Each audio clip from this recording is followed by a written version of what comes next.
So good morning guys. आज हम class 12 chapter 1 reproduction in organisms करेंगे। तो जैसा कि आप जानते हैं कि रिप्रोडक्शंस के बारे में तो हम क्लास 8 से ही पढ़ते हुए आ रहे हैं, अलग अलग टाइप्स की रिप्रोडक्शन, एसेक्सुअल, सेक्सुअल रिप्रोडक्शन।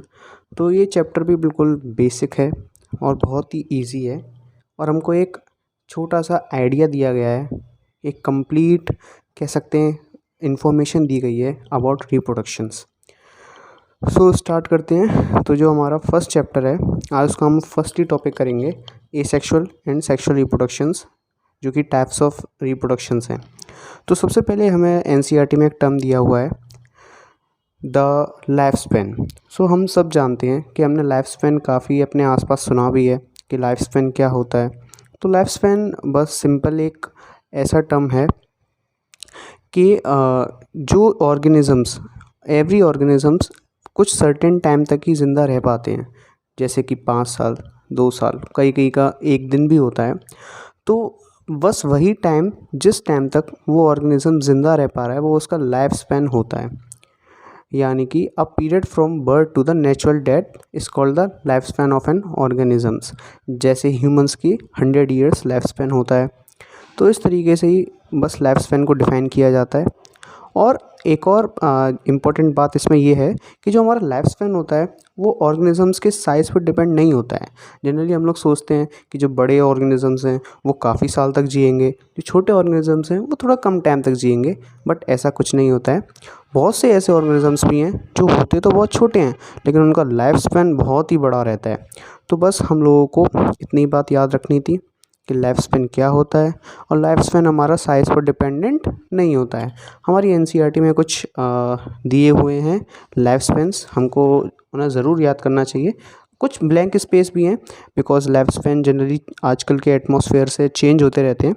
तो जैसे कि एलिफेंट का जो लाइफ स्पैन है वो 65 to 90 ईयर्स है लगभग, रोज़ का 5 to 7 ईयर्स, बटरफ्लाई का 1 to 2 वीक। एंड देखिए, मैंने बोला ना कि साइज़ पे डिपेंडेंट नहीं होता है।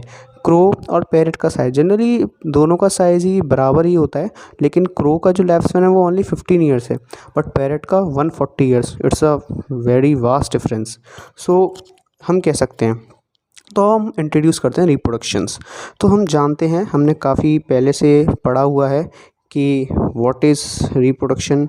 Hope you seen completely.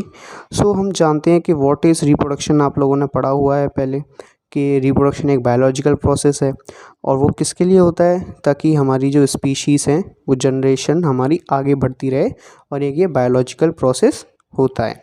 तो ऑफस्प्रिंग में क्या होता है, ऑफस्प्रिंग बर्थ होती है, देन वो ग्रो होते हैं, देन वो मैच्योर करते हैं, देन वो सेक्सुअल एबिलिटी पाते हैं, देन उसके बाद वो रिप्रोडक्शन करते हैं। तो बस हमें एनसीईआरटी में यही बताया है, और यही जो साइकिल पूरी चलती रहती है, यही हमारी स्पीशीज़ और जनरेशन को आगे ले जाती है। अब हम आगे भी पढ़ेंगे चैप्टर्स में कि कैसे हमारी जनरेशन और स्पीशीज़ आगे चली जाती है। हमारी शक्ल, हमारा बिहेवियर अपने मम्मी पापा की तरह होता है, आपका बिहेवियर आपके मम्मी पापा की तरह होगा। तो ये हम सारी जेनेटिक्स और इवोल्यूशन वाला जो चैप्टर है उसमें हम आगे पढ़ेंगे, और वेरिएशन वाला जो चैप्टर है उसमें पढ़ेंगे। तो अब हम देख सकते हैं कि रिप्रोडक्शन 2 टाइप्स के होते हैं। पहले जिसमें सिर्फ सिंगल पेरेंट्स होते हैं, यानी कि वो खुद ही रिप्रोडक्शन कर लेते हैं, और जनरली रिप्रोडक्शंस के लिए 2 पेरेंट्स इन्वॉल्वमेंट होता है। तो जो 2 पेरेंट इन्वॉल्वमेंट होता है वो सेक्सुअल रिप्रोडक्शन है, बिकॉज 2 सेक्सेस उसमें इन्वॉल्व होते हैं, और अपोजिट सेक्स होने चाहिए, एक मेल एक फीमेल। ये सब बहुत बेसिक हम लोग जानते हैं। और दूसरा होता है हमारा एसेक्सुअल रिप्रोडक्शन। इनमें क्या होता है कि सिर्फ सिंगल पेरेंट होता है, कोई गैमेट नहीं फॉर्म होता है। अब देखिए, ये बहुत ही समझने वाली बात है। अगर सिंगल पेरेंट होगा तो गैमेट नहीं फॉर्म होगा, क्योंकि गैमेट तो फ्यूज़ होने के लिए ही बने होते हैं, और अगर गैमेट नहीं बनेंगे तो फर्टिलाइजेशन भी नहीं होगा। फर्टिलाइजेशन भी होगा तो एम्ब्रियो, या जो हमारा अगर प्लांट की बात करें तो नहीं बनेगा। और ये सिंपली बस एक छोटा सा हमारा रिप्रोडक्शन होगा एक छोटे टाइम में, और कहते हैं ना एक कारगर तरीका, जल्दी, फास्ट एंड फ्यूरियस एक्शन। तो ये उस तरीके का रिप्रोडक्शन होता है। अब इसके भी कई सारे टाइप्स होते हैं एसेक्सुअल रिप्रोडक्शंस के, तो वही हमारी एनसीईआरटी में भी दिया हुआ है। ठीक है, वो डिफरेंस है छोटा सा।